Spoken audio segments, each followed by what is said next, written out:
अगर आप भी चाहते हैं नए वीडियो एवं नए ऑडियो देखने एवं सुनने के लिए तो हमारे गोल्ड स्टूडियो चैनल को सब्सक्राइब जरूर करें एवं बेल आइकन दबाना ना भूलें। Presents by gold studio.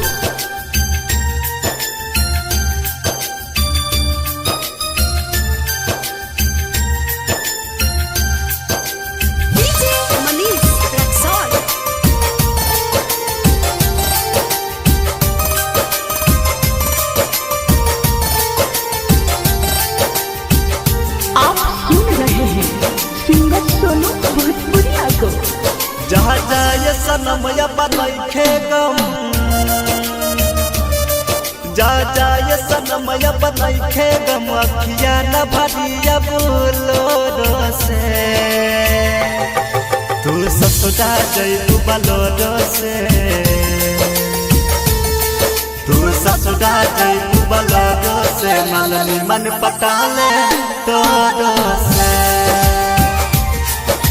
ससुरा जइबू बलोरो से, मननी मन पटाले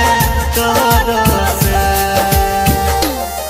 जहाँ जाए सनमया बनैखे गम,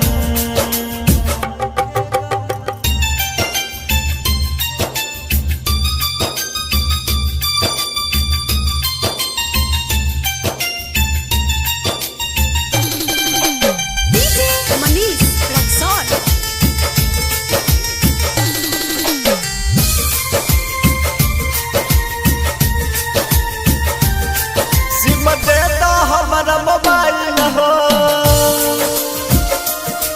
दुआना पपरत तो नया हो, मेहर जाके तू लगाला हो, सोना हो चिंगार सजाला हो, सुनो ये रानी भुलावतनी, सुनो ये रानी भुलावतनी, बन जइबू दोसरा के जोरो से, तू ससुरा जइबू बलोरो से,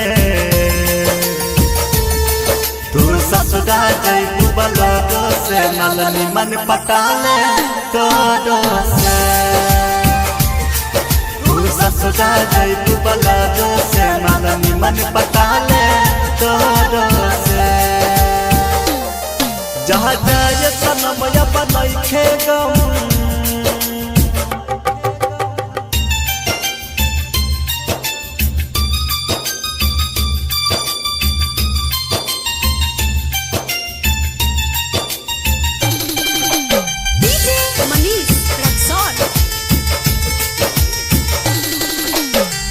आप सुन रहे हैं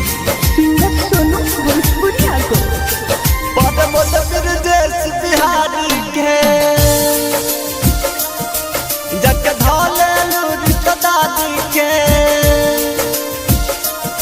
सोनू भोजपुरिया नारी के जग धोले हलूरी दादी के, विजयमानी सदीलिप चंदन के, विजयमानी सदीलिप चंदन के, साटैहा ओठ के ठोरो से, तू ससुरा जइबू बलोरो से, तू ससुरा जइबू बलोरो से, मननी मन पटाले तोरो से, तू ससुरा जइबू बलोरो से, मननी मन पटाले तोरो से। जहाँ जाए सनमया बनैखे गम,